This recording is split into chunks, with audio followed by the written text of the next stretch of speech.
Good evening, everybody. Today is September 28th, 2022. This is the City of LaPorte Redevelopment Commission meeting. I will call it to order. If we could all stand and state the Pledge of Allegiance, please. I pledge Allegiance to the flag of the United States of America, to the republic for which it stands, one nation, under God, indivisible, with liberty and justice for all. Thank you.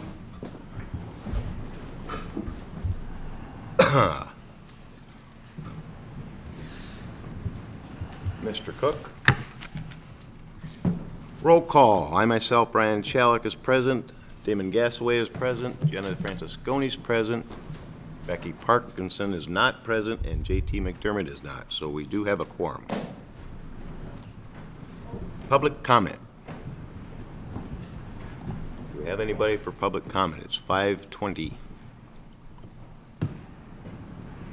John, nothing? Thank you. Pay raise?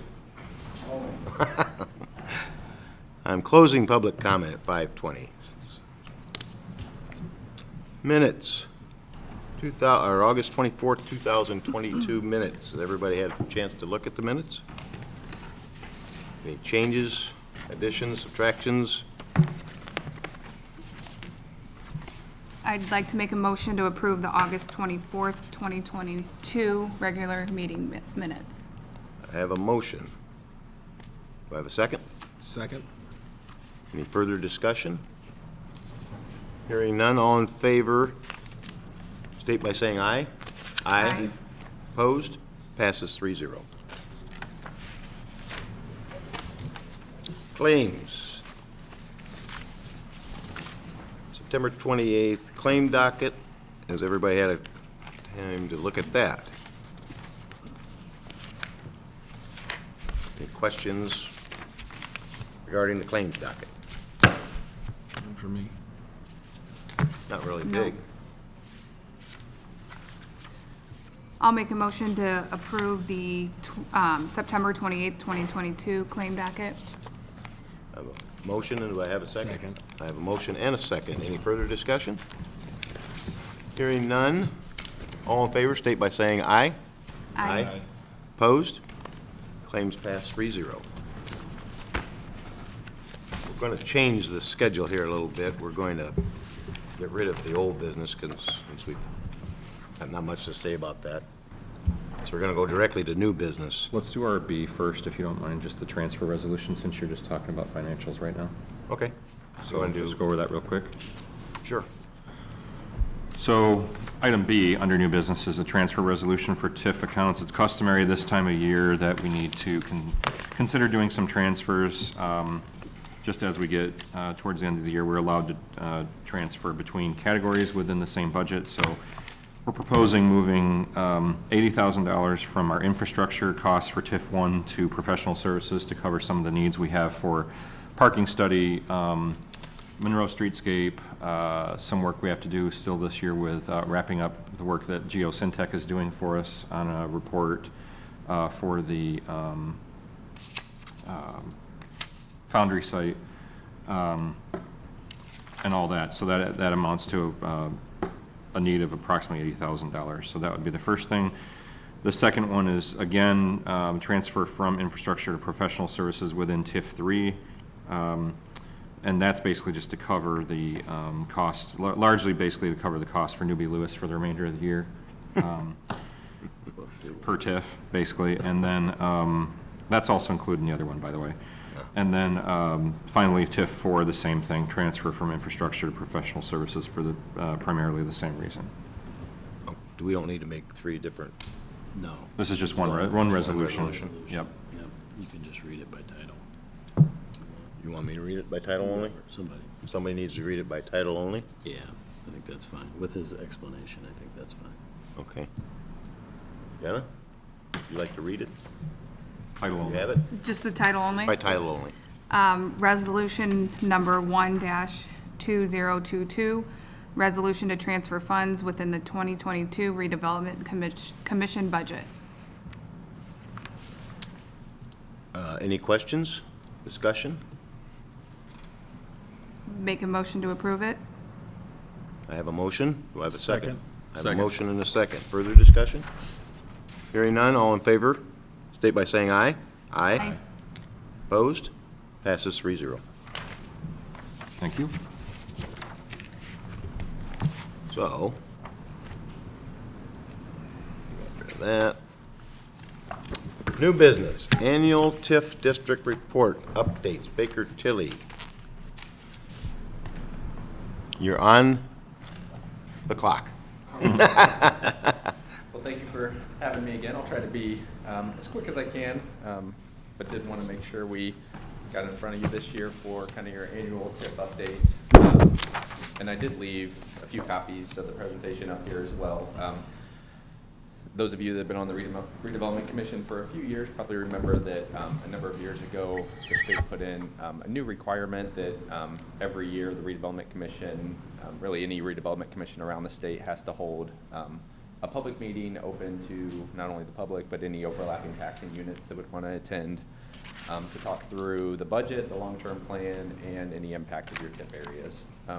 So we've done, over the last few years, an annual TIF report, and I did pass around, you should have a bound copy of the TIF report, and then also the presentation, which I'll go through here this evening. But the report we do a couple versions of each year. One in June, there was a requirement on your 2015 A and B bonds to file that with the banks that purchased those bonds. So we file that in June, and then typically, once the following year assessed values are certified, then we go ahead and update the report. So now that the county's certified for pay 2023, we've made an update to the report, and then I'd like to go ahead with the presentation to give you an idea of what to expect next year as well. So I'll just kind of quickly go through the presentation. The report has really just more detailed information that feeds into the presentation, kind of the detail on all the TIF calculations, the different pieces of the TIF areas. It has your full amortization schedules and terms for your bonds. So really just a more detailed version of the report. But I'll go through the report here quickly. And as you know, you've got really the 4 historical TIF areas. Your TIF 1, the central business area, that's become more complex here in the last few years as we've added kind of the sub-allocation areas for the new hospital, and then for the new Flaherty and Collins, the Banks project. TIF 2, Thomas Rose, including its expansions over the years. TIF 3, Eastgate, which is primarily American Signature, and then TIF 4, Town Square. You might recall back at the early part of 2021, we did actually go back and consolidate all 4 TIF areas. So you've got a single consolidated economic development area, but all those individual pieces still remain. So I'll just kind of flip to page 3, give you an update on the central business area. This is an area that's seen some change over the last couple of years, primarily due to the old hospital as it's been vacated. Your central business area really now has 4 allocation areas. I'll highlight 2 on this page, the first being the original 1990 portion, and then also the 2005 expansion. And then, as I mentioned, we've also set up those allocation areas for the new hospital, and then the Flaherty and Collins, the Banks project. So your original area originally had an unlimited life. That was limited by the state in 2015, and then the city did issue bonds in 2015 to take that out through 2040. So that area will expire in 2040, and then your 2005 expansion, that will capture through 2035. So that was an area that was set up with a 30-year life originally. As you look at the pay 21, 22, and 23 estimates, again, as I mentioned, this area has changed kind of over the last few years, primarily due to the old hospital being vacated. So back in 2021, you were capturing about $1.5 million from this area. This year, that number dropped pretty substantially from about $1.5 million to just shy of $900,000. And then next year, we'll drop a little bit more to just under $800,000. But that's something we've always expected as the old hospital goes away and transfers over to the new facility. But looking at your collections in 2021, you were right at 99%, which for an area that large with that many different types of properties, very, very strong collections. And for pay 22, you've captured about 484,000 this year, so right at about 54%. So you're more than halfway where you should be for the half year as well. And again, those drops in the hospital are, while they are decreases in your TIF, those are things we've always planned for, and the new hospital should offset quite a bit of that. The next page, the new hospital allocation area, that was set up as a separate area in 2019. It does have a 25-year life, so it will be captured 25 years from the 2020 bonds, with final capture in 2045. And currently, the only thing you're really capturing from that area, when that area was established, essentially your downtown area was expanded west to pick up the new hospital site, and to get to the new hospital, there was some additional property that was picked up. So you're capturing about $10,000 this year from those other properties, about $28,000 next year. But the hospital itself receives the enterprise zone deduction, so you're currently not receiving anything as far as TIF from the new hospital.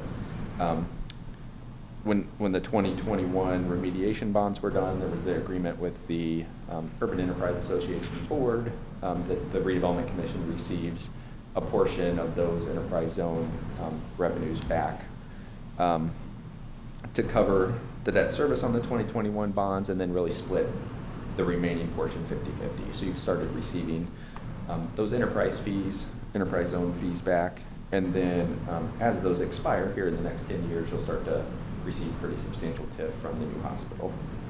The only thing you don't capture from the new hospital in the form of TIF will be the personal property equipment. So is that 2029 that'll come back online, or is it 2030? It's kind of phased in over a few year period. As we get to one of the later slides, I can kind of Okay, if we cover it later, that's fine. I just want to make sure I understand it. Kind of be 2031, 32, 33, and that's just because of kind of the phase in and the assessment of the new hospital, partial assessment, full assessment, and then the medical office building. So it'll kind of be a 3-year phase in. Okay. And then the last piece of the central business area on page 5 is the Flaherty and Collins, the FNC allocation area number 4. That was set up to capture the TIF from the bank's apartment project. It also has a 25-year life from those 2020 bonds, so it'll also expire in 2045. The first year, the partial assessment on that project is for next year, for pay 2023. And current TIF estimates right around $261,000, and actually the developer had agreed to minimum payments on that project. So they'll pay, if the TIF comes in below, they'll pay $264,000 next year, and then each year going forward, they're obligated to pay $440,000.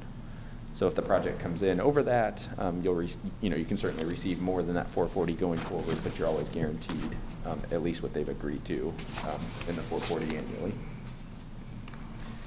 And then on page 6, in working with Craig and going back to your August budget workshop, just some different projects. I know that the Redevelopment Commission had highlighted. These don't commit you to anything, but having these projects kind of on your priority list, because you have TIF coverage over 200%, it's important to show that you're also paying for projects on a, as-you-go basis. So certainly different projects for not only 2022, but here for the next few years as well. The next area, I'll talk a little bit about the Thomas Rose area. This is an area you've seen some pretty substantial growth in over the past few years. The Thomas Rose area really has 3 allocation areas, so kind of similar to the central business, a number of different areas that make up the larger area. You've got a 1991 portion, a 2005 expansion, and a 2013 expansion.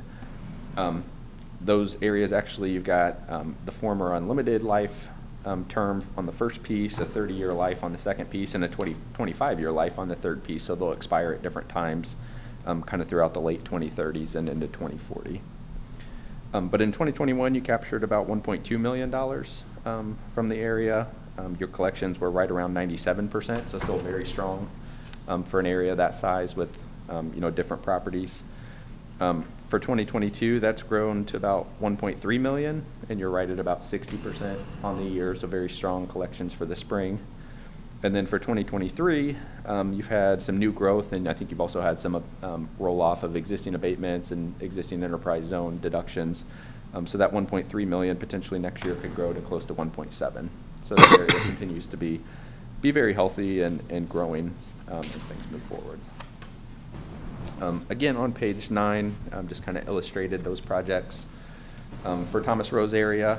And again, really with that consolidation a number of years ago, you really have the flexibility to kind of spend across your areas, as you can spend money from one allocation area really anywhere within the consolidated economic development area.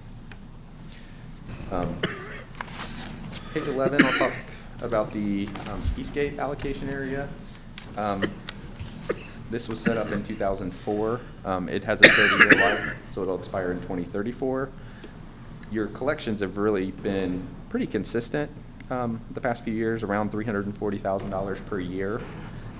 We've seen some fluctuations in the actual collections compared to those estimates, just because I know, I think at the end of 2020 and the end of 2021, American Signature had missed their tax payment date by a couple days, so that distribution ended up coming to you about 6 months later with some penalties. So we've actually seen your collections in that area north of 100% because of those penalties. But you've been about 105, 106% in those payments while they were a day or two late. Still made it to the Redevelopment Commission. So very healthy going forward. And this year, your collections for the year should actually be closer to 150% because you'll capture those two distributions for 2022, and then your spring distribution, you also got what they paid a few days late at the end of 2021. So where you're at about $340,000 for the year, your actual distribution will be closer to $500,000. Page 12, again, just projects for the Eastgate area, and again, the opportunity to kind of spend across allocation areas. And then on page 14, your final TIF area, the town square allocation area, was set up in 2006 with a 30-year life, so it'll expire in 2036. I know that area's been a little bit flat since the Kmart was vacated, and then once Rural King came in there, kind of stabilized your TIF collections. I think there's maybe been some development of some of the other portions of the facility. So for 2023, increased from about $82,000 to about $116,000. So some slight increase there as well. And your collections last year were right at 100% for the year, and you're at about 59% for the half year so far. So again, really no issues with collections in any of your areas this year, which is good to see. Page 16, just want to highlight kind of your outstanding debt obligations. Obviously, these make up a large portion of where your TIF goes. We've got quite a bit of TIF remaining over top of your debt payments as well. So really 4 obligations outstanding, the 2015A and 2015B bonds, the 2020 Newport Landing bonds for the Banks project, and then the 2021 remediation project over at Newport Landing as well. So on your 2015A bonds, about $2.4 million outstanding on those. Those will be repaid through 2036. And those are paid from, really, again, with the consolidation, you have flexibility to kind of pay from any of your areas, but originally those were paid from the Thomas Rose TIF directly. Your 2015B bonds, about just north of $10 million outstanding on those through 2040. Those were actually the bonds that kind of extended the life of the older portions of your central business and Thomas Rose area. And again, those are paid from a combination of the central business and Thomas Rose, although you have that additional flexibility now as well. The 2020 bonds for the Banks project, about $8.1 million outstanding on those through 2045, and that should start to be paid down here pretty rapidly now that that project's assessed and generating TIF. So really the goal of those bonds is to primarily pay those back from the TIF generated from that project itself, from the FNC allocation area, although you do have the ability again to use your central business in Thomas Rose as well. And then the 2021 remediation bonds, just short of $3.5 million remaining on those through 2036. Those funded primarily the remediation expenses out there. Also, I think a sewage lift station and some utility improvements.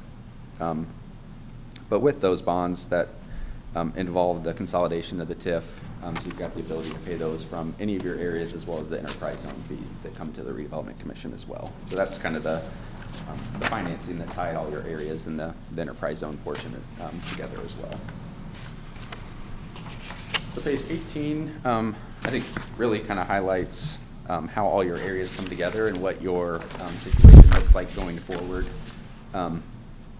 We've outlined, just kind of starting from the left side of the page, working across the central business area. Your collection's about $800,000 going forward, and that'll remain pretty consistent through 2039. The enterprise zone fees north of $400,000 from the new hospital, and then you'll see around 2031, 32, 33 as the enterprise zone fees or the enterprise zone deductions wear off. The hospital TIF area, that's when the TIF will start to be generated there. So in 2031, you'll start to see about $300,000 from that, from the new hospital, about $1.3 million in 2032, and then stabilize around $1.7 million in later years. Thomas Rose, again, an area you've seen some pretty substantial growth with, about $1.7 million in 2023. That will remain at that level through 2035. And then portions of the area expire in 2036, 2038, and then the area will expire after 2039. The Flaherty and Collins area, again, $264,000 next year, and then it'll stabilize at about $440,000 per year going forward. And then the Eastgate area, about $330,000 per year through 2034. Town Square area, about $116,000 through 2037. So kind of comparing that to all your outstanding obligations, you'll see the far right two columns, about $1.7 billion remaining after debt service this year. That'll increase next year to about $2.2 million, stabilize around $1.9 million, and then increase in later years. So you've still got very healthy coverage above your debt payments.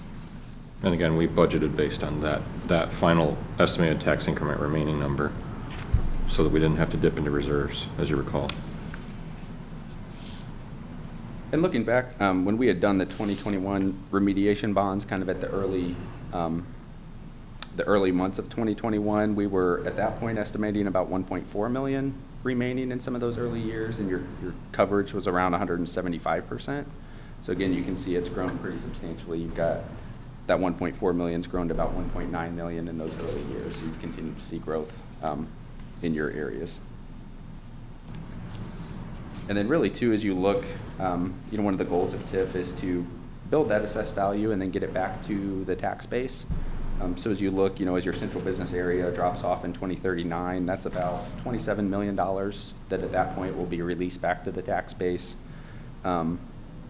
Your Thomas Rose area, that large decrease in 2035, that's about $32 million back to the tax base. About $11 million from the Eastgate area in 2034, and about $4 million from the Town Square area. So you've got pretty substantial amounts of assessed value that you've built through the TIF areas that'll get back to the tax base in the future, and really kind of throughout the early 2030s. Which really, as we highlight the last couple pages, wanted to kind of talk about the impact of your TIF areas. That's one of the requirements of this presentation. And as we look at the graph on page 19, really that's the goal of your TIF areas, is to protect that base assessed value when the areas are established, build the growth, use that growth to reinvest in the areas, drive new growth, and then when the areas get to the end of their lives, get that assessed value back to the tax base. Not only the base, but then all that growth you've built as well. So you've got a mix of areas. Most are, maybe 10 years or so away from the end of their lifespans. But really throughout the early 2030s, you'll start to see, as we talked about again, tens, hundreds of millions of dollars back to the tax base at that point. And so like we've done the last couple of years, on the last 3 slides, wanted to just look at kind of what the impact of your TIF areas are. And we've looked at the 3 taxing districts that your TIF areas fall within.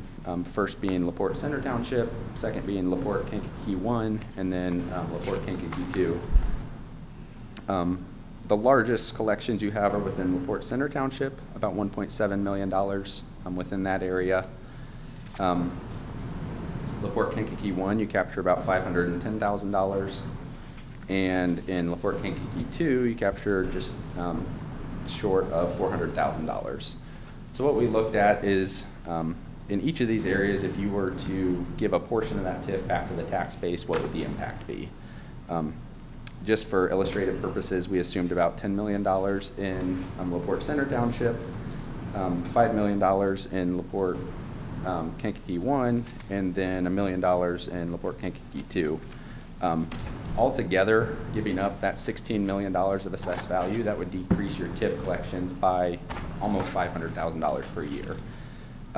What you'll see illustrated in the scenario 2 is really the direct impact on the overlapping taxing units is only about $12,000. So really, because all those units are constrained by maximum levy, and most of them are already at their maximum levy, passing through assessed value or giving up the capture of assessed value rather than giving that $500,000 back to the overlapping units, really all you would do is slightly decrease your tax rates. That could have some positive benefit on the city and the overlapping units, but that would be really shared all throughout the county. And from the city's perspective, you'd be giving up maybe $500,000 for maybe $200,000 of impact. So from your perspective, TIF is certainly the most efficient way to capture that new growth, make sure you're reinvesting. And I think looking at all the projects that the City and Redevelopment Commission have gone forward with in the past, you've always invested in infrastructure projects or projects that are more transformational in nature that have really helped drive additional growth. And so by driving that additional growth, you build tax base, and that will have positive impact on the other taxing units in the future. So just kind of wanted to highlight that, and certainly open for any questions. Self-explanatory. Anyone have any questions? I don't. Thank you, Amy. Thank you. Thank you very much. Thank you. Thank you. That helps. Okay, other business. Bert, we have anything? I do not have anything. Nobody else? Nope. Damon? Make a motion to adjourn? I have a motion to adjourn. Do I have a second? I'll second. I have a motion and a second. All in favor state by saying aye. Aye. Aye. And we are now adjourned. Thank you.